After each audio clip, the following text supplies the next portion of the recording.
Hola Florida! Introducing Boricua Beer and Taino Light Beer. Boricua and Taino Light are crafted beers that are rich in flavors and brewed right here in Florida. Taino beer has a crisp, refreshing Caribbean flavor style when enjoyed chilled. Boricua beer is a craft ale with full body flavor that is a beer drinker's beer. Boricua and Taino Light Beers. Enjoy responsibly.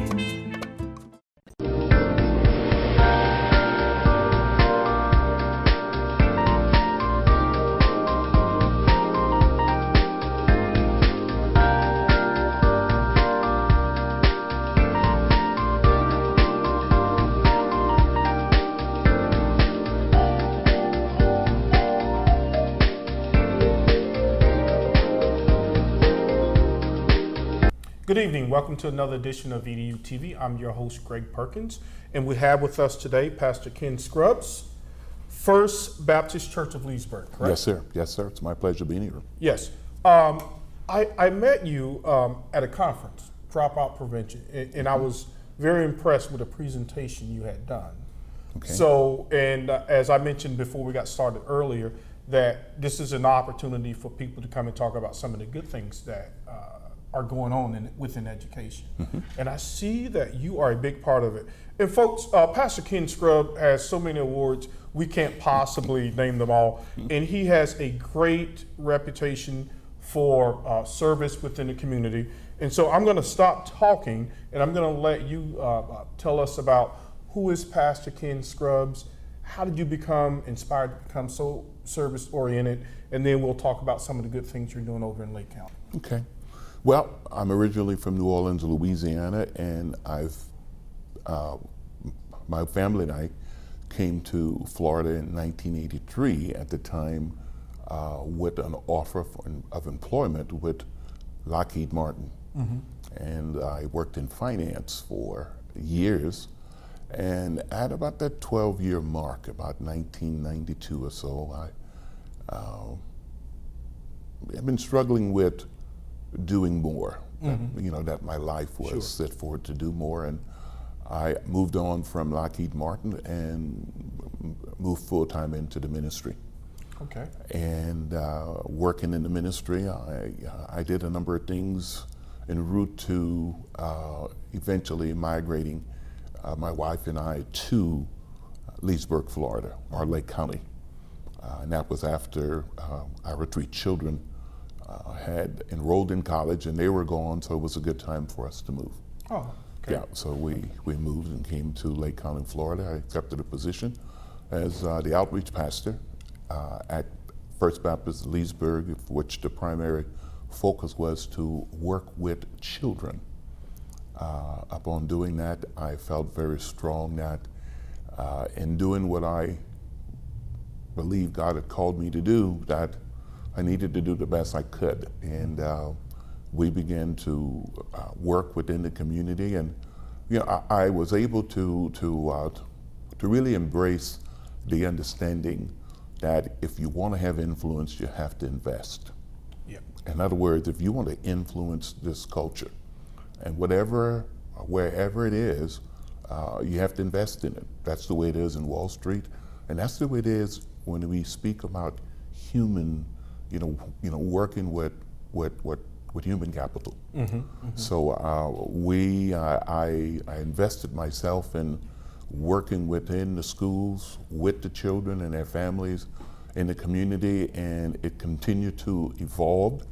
And I followed the good Lord's lead in it, mm-hmm. And the center of it was to serve. Not the proselyte, but to serve. Mm-hmm. And of course, in serving, it was, it's the model that we have in the scriptures concerning what Jesus himself did. Mm-hmm. So as it developed, what we understood was what I wanted to do most was to work to develop the holistic child. Okay.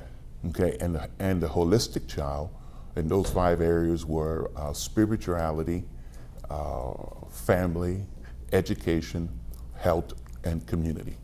Mm-hmm. That was our focus, and with that, it continued to evolve.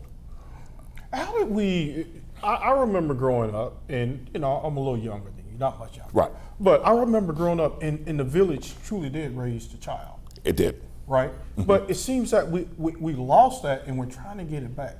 How did that happen, and what inspired you to say, hey, you know what? I know a lot of other people may not be doing it, but I'm going to. Well, it was centered in the fact that the children that I was working with, that I was one of them. Yeah. So it was like working with myself, and with that mantra, I was able to understand or begin to think about the things that I wanted, you know, the things that I lacked, you know, what the church did for me, right, what those in the community would help provide for me.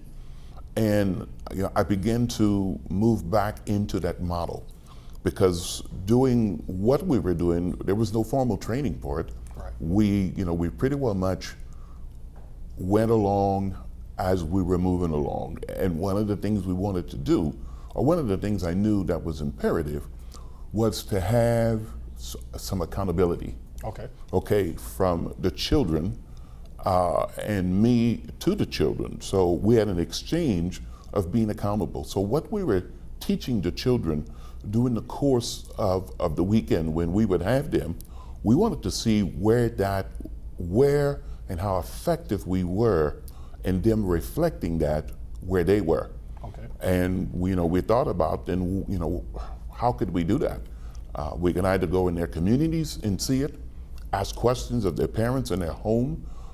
I felt that a more viable place would be to go into the schools.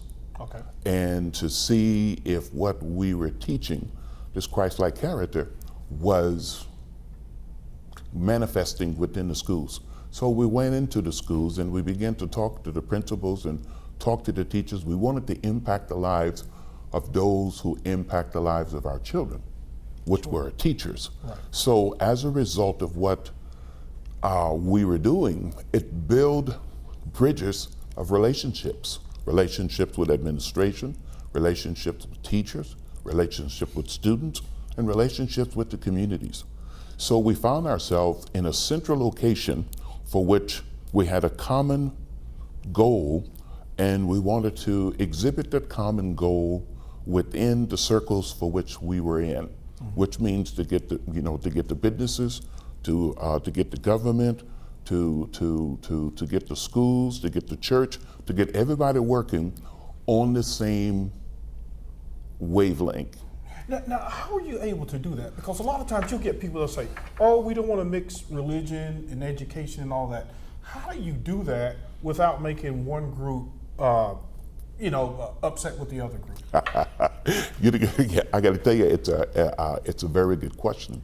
So, initially, I was somewhat working alone because I had this model that, the Lord had given to me as to how to do what I was doing. And as I said earlier, I didn't go in to proselyte.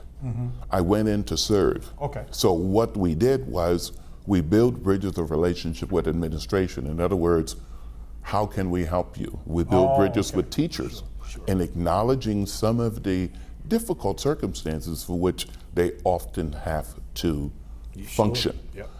So it wasn't just about the children, but we were able to provide a number of services to help with the children. So there was field trip, national days of reading, or working in the after school, or helping a child, that may have needed shoes, or helping a child that didn't have any lunch money. So we did a number of things that would provide the services for those children who are often missing those kinds of services. Sure. So you started out by, I think I heard a minister say one time, it's our job to save souls. He said, however, if a guy comes to you and he's hungry, he said, don't preach to him at that point. He said, feed him. So he'll be able to listen to you. Yeah.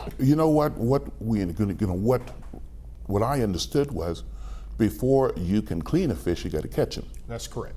And we have heard it said, and some say it's a cliche, but I call it a truism, which is they don't care what you know until they know you care. Right. Okay, so we were able to work with parents, with teachers, with the children by serving the children. But as I said earlier, in order to have influence, you have to invest. Right. So investing in, for instance, with teachers, on the days schools were, when school started, we would have dozens of cookies, freshly baked cookies, along with orange juice and coffee. Right. We would have Teacher of the Month events. We would have all kinds of different things that actually provided services for each level of our interactions, may it be in administration, teachers, parents, or children. That's good, and that's involving the whole community. Yes. Now, Pastor Scruggs, some would say, because you have your own family, you have 3 kids, correct? So people say, well, I got to raise my kids. So how am I going to raise my kids and then serve these kids in the community? Well, initially we were able to partner with Governor Jeb Bush and Colin Powell and his initiative in the state of Florida to secure 250,000 mentors. And working in that, for which he gave all state workers, and he encouraged those that are in corporation to give workers an hour a week that they can go and visit a school. So for those in the different businesses that we encountered, we encouraged them to take that hour off and to come alongside us. But we also, Florida was a great haven for retirees. So what I was doing was taking advantage of the human capital, again, that was available to do what it is we wanted to do, and that was to have a presence in the school so that we could serve the children.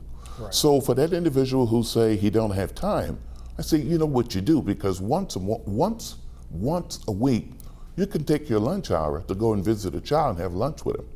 Right. Okay, and they found as you interact with children, and children know you care, you have influence in their lives. Right. Speaking of that, you mentioned the word serve and mentor, but I think a lot of times people just really throw that out. Talk a little bit about why mentoring is so important. What is it and why is it so important? Okay, we call it mentoring by modeling. Mentoring by modeling. In other words, we model before, in the presence of this child, what it is we want the children to do. We're there and when you're mentoring a child, consistency is everything. Yeah. Because often the children have been disappointed in their lives, but we tell our mentors the first and foremost thing that we want out of you is to be consistent. So in the mentoring by modeling, we not only give them some written information in terms of what we expect of them, but we model it. Right. Okay, we don't just talk to them about the things that we have done and when we were younger and so forth. We model that. We spend time with the children. And that consistency is very important, because a lot of times you may say, okay, I'm going to meet with you first 2 weeks, and then you say, oh, I can't do it anymore. And now the kids disappoint, another disappointed kid. Most of the kids that we serve are accustomed to adults disappointing them. Yeah. So we tell all of our mentors, we need a 1-year commitment. Very good. Okay, and if this is asking too much of you, then don't do it. Right. So 1-year commitment, is that once a week for how long? Yeah, once a week for the course of a year, because what we also understand is there's that we call faces and hearts, or hearts and faces. When an individual gets to begin to sow into the life of another human being, Right. that there's an imprint that goes on with the face and the heart. Right. So the mentoring becomes, 2 hearts of change. The child's hearts change, and also the adult's hearts is changed because a relationship stems. Okay. Yeah. Hey, folks, we're going to be right back. Pastor Scruggs, we want to talk about the prison ministry, how to make education cool and attractive to kids. So we'll be right back with more of Pastor Scruggs after this brief break. Hola Florida! Introducing Boricua Beer and Taino Light Beer. Boricua and Taino Light are crafted beers that are rich in flavors and brewed right here in Florida. Taino beer has a crisp, refreshing Caribbean flavor style when enjoyed chilled. Boricua beer is a craft ale with full body flavor that is a beer drinker's beer. Boricua and Taino Light Beers. Enjoy responsibly. I am for the child who's had 7 addresses in a single year because she's in foster care, because her father abused her, and her mother couldn't believe her. She is the child I am for. I am a volunteer child advocate. I am you. Florida residents call toll-free 866-341-1425. Welcome back. Again, this is EduTV. I'm your host, Greg Perkins, and we're here with Pastor Ken Scruggs, the First Baptist Church of Leesburg. And Pastor Scruggs, we left off talking about mentoring and being consistent because a lot of kids, especially African American, and I actually, you know what, Pastor Scruggs, I think my mind has kind of changed on this a little bit. It seems to me it's just poor kids in general now, regardless of race, that need guidance. It has a lot to do with economics. Yeah. What we find is across the board, black, white, Hispanic, economics has a way of pulling in those undesirable things where, you know, their self-esteem is low because they go into schools and they see other kids have different things, and not just the material things, but the representation. Yeah, because I was talking with a friend of mine. He coaches youth football. And he said, you know, I don't do it because I love football so much. He said, I do it because I'm trying to be a role model to the kids. Yeah. And he said, you know, I understand that some of the parents, they work. Yes, I get that. He said, but can you come to at least one of your child's games? And that's kind of sad, you know? You know, what we find all too often is parents are willing to turn their kids over. May it be a coach or a youth pastor or a mentor, and not get involved, not understanding that that child establishes the value, his value to that parent by that parent being present when that child is doing things. Yeah, I don't know, because it just seems, I know when I grew up, man, my parents, they were at everything. Yeah, we're in a different era. And they were. Yeah. And they still came. And they still came. You know, they went in early or they stayed late. Yeah. But one of the other dilemmas that we have is the parents that do get involved. They're involved in athletics and any kind of entertainment, but don't want to involve themselves in the education structure. Now let's talk about that, because you and I know you're a finance major and there's a big thing on STEM, and that would fall on the STEM. And those are well-paying jobs. Right. But for some reason, how do we make education, I don't want to say cool, but that's your one ticket out. You know, whether it be through a career college, through a trade, or through college itself. Right. So how do we do that? Well, we have to start very early on. We understand that investing in a child at an early stage, that we get more of our efforts are fruitful. In other words, if I'm investing $1 in the life of a child, if I'm doing that when that child is at an early stage, I'm going to get most of my dollar back. That's correct. In investment. But if I wait until that child's in high school, where I first have to pull out all of these things that we have to pull out of a child before we can begin to sow into a child, we find that we lose. And it's something similar to what goes on in the schools, where in the classroom you have teachers that are spending most of their time trying to bring order into the classroom before they can begin to teach the rigor.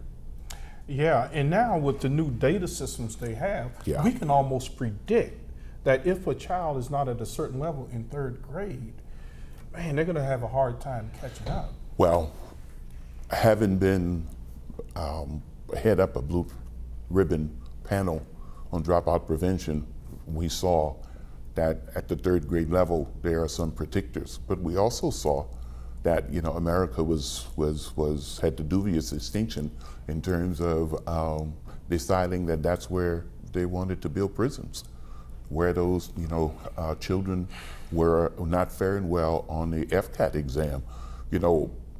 Fortunately now that has it's come out and we've moved from that. However, we have to get everyone to understand, particularly our parents, that when we call a child at risk, when we have this notation that say that a child is at risk, in America, we want the at risk to be that they're at risk of not reaching their potential.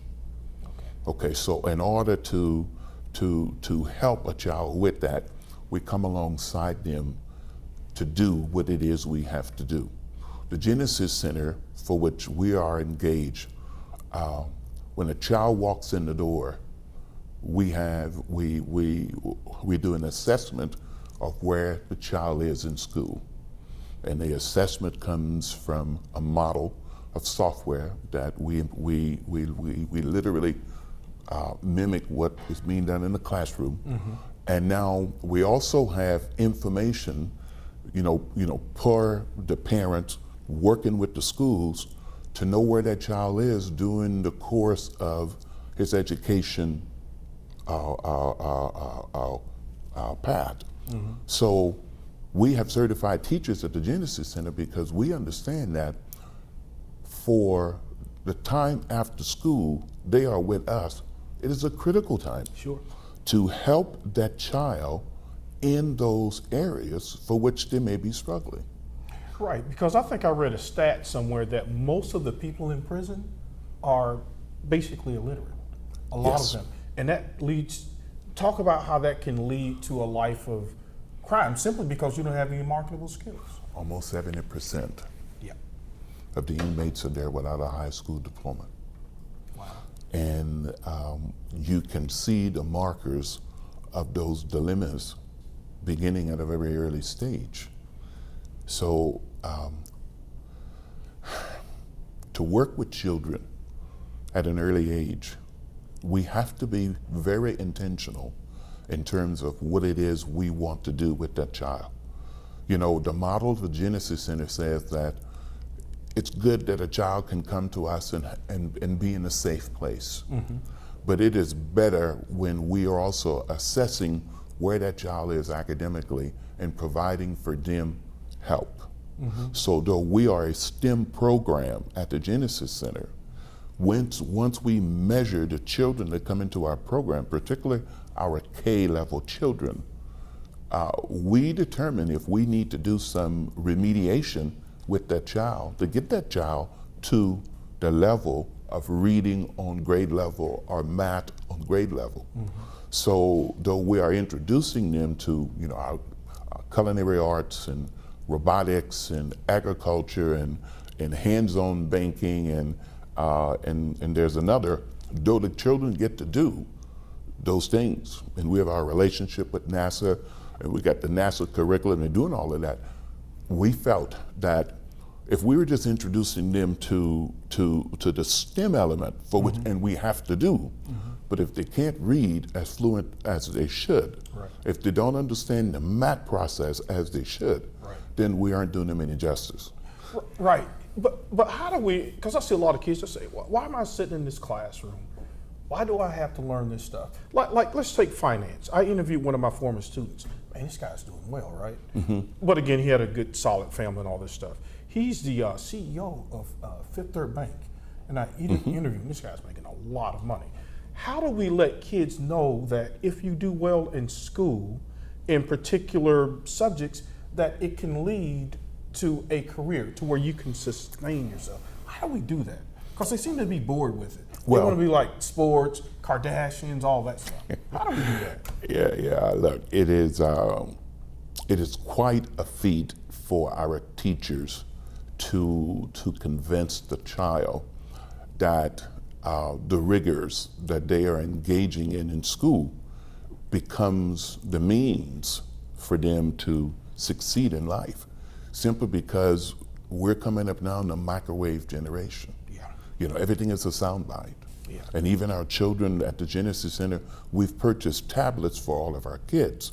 And in particular, our kindergartens. We want them to use the 21st century technology to assess the information. But we had a situation several years ago that I think, reflect the success that we hope to achieve at the Genesis Center pertaining to your question. We were doing some refurbishment on one of our buildings. Okay. And it's our buildings where our carpentry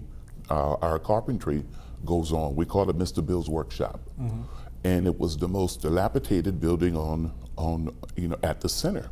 Well, Mr. Bill began redoing that building. And in the interim, he had the children who were in his class to be involved. I like that. Okay, so the children learned the ruler.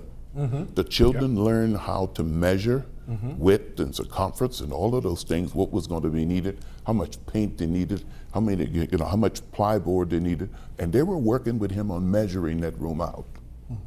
So as we would visit with our students on the campus, during the time we were there, one of the fifth grade teacher called me to the side and said, please tell me, what did you all do to help them become so proficient in geometry? She said, we actually used them to help tutor some of our kids who didn't understand it. That's right. Well, what those kids had learned was working with Mr. Bill. Right.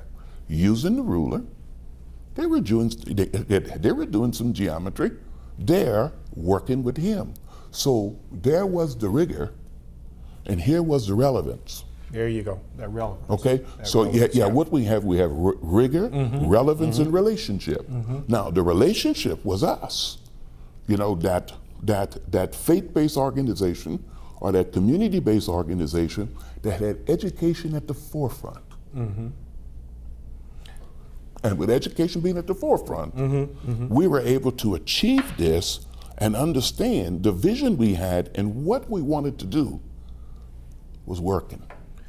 That is a great model, okay? Because I'm all for Common Core, stay in this house, stay. I get that, right? But I like how you just tied that. You said, okay, we're going to give you some rigor. This is why it's relevant. It's relevant to this, and then you got the relationship right here. Yeah. But it seems that a lot of times our schools get stuck with just the rigor, and then the kids say, what is this related to? We used to have, when I was in school, we had a school to work initiative within the community. You know, companies within the community would give high school students an opportunity. In some case, well, it was basically high school opportunity to go to school half the day, and then the rest of the day go and work in this environment where they were learning. That's right. You know, some skills. And when we were coming up, I was telling folks about how my father's friends owned different companies. And I would get with them and learn how to mix concrete and pour concrete and trowel it out. I'd learn how to wire a house. I mean, I learned a lot of things. So what we have to do is move back to that community that's engaging their children. You know, there's a 2020 forecast on learning, and that says that the model that we've used have become somewhat ineffective to a degree that community and faith-based organizations have to come alongside the school and work in a partnership to make it work for our children. Yeah, because I tell people, I say, you know what, even if you're not a terribly religious person, there's nothing bad about the Ten Commandments. Oh. There's not, even if you're an atheist, you can't say that. What is wrong with the Ten Commandments? Yeah, well, you know what? If you believe, then take the model that Jesus left in Mark chapter 10, when he says, I didn't come to be served, but to serve and give my life a ransom. As I do my workshops all over the country, I ask one question to the pastors: are you willing to be a ransom? Okay. Sir, it has been so great, and I really appreciate it, and you really opened my eyes to that whole rigor relevance thing. I think I got it now. You got it? Hey, folks, thank you for joining us for EduTV, and we want to thank our guest, Pastor Ken Scruggs. Good night.